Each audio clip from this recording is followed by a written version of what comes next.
Sam Bankman-Fried has been unfairly cast as a villain and a monster in a movie about a grand fraud scheme, his lawyer said Wednesday, insisting that the FTX co-founder made mistakes but didn't commit crimes.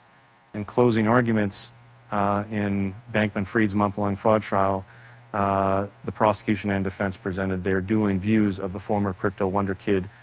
To the government, Bankman-Fried masterminded a pyramid of deceit built on lies and false promises that led to the costly collapse of FTX and its affiliated hedge fund, Alameda Research. In contrast, the defense painted Bankman-Fried as an awkward math nerd with bad fashion sense who in good faith tried to save his crumbling multi-billion-dollar empire. We will agree there was a time when Sam was probably the worst-dressed CEO in the world and had the worst haircut. Cohen told jurors in the New York court. A jury could retire as soon as Thursday to begin deliberations in the case.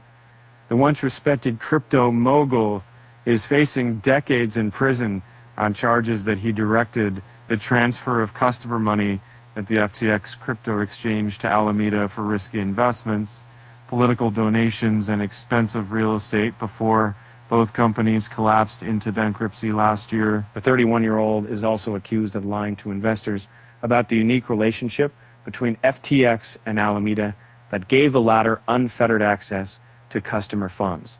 Bankman-Fried, dressed in a gray suit and tie, shifted his gaze between the jury and his laptop as Cohen challenged the prosecution's portrayal of him, and he took issue with evidence the government had presented during the trial about Bankman-Fried's trademark, uncanny hair, his sex life, and awkward photographs of him with celebrities. The material had nothing to do with the heart of the case, particularly how the FTX exchange was run or the financial health of Alameda, Cohen added. And Cohen set out to defend Bankman-Fried against other key claims in the government's case, including that he spent blindly on real estate in the Bahamas and venture investments, said the MIT graduate saw the purchase of real estate about $100 million worth as a legitimate business expense to attract talent to the island where FTX was based. He questioned why 3 former executives, all of whom have given damning testimony against Bankman-Fried in the hope of receiving lighter sentences for their own criminal conduct, and didn't alert authorities earlier to the use of customer funds at Alameda if they thought it was wrong. Business decisions made in good faith on that grounds to convict, Cohen said in his final statements to the jury.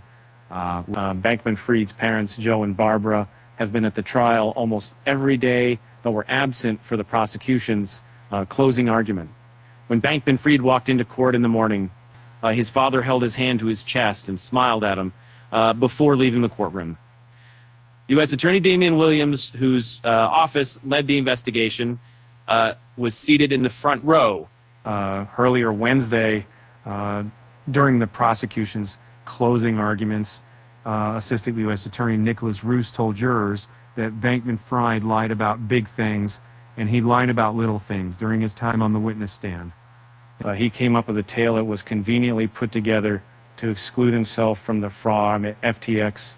Roos told jurors during his animated address over 3 days, he took the stand and he lied. Roos contrasted Bankman-Fried's perfect memory under questioning by his own lawyer with his inability to remember even simple details once cross-examination began. He accused the former executive of lying point about when he knew Alameda owed $10 billion to FTX, and saying he couldn't recall more than 140 times. The prosecutor attempted to simplify the case for jurors, urging them not to be distracted by technical jargon like coding, auto liquidation engine, and margin trading. It's about perception, it's about lies, it's about stealing, it's about greed, Roos said.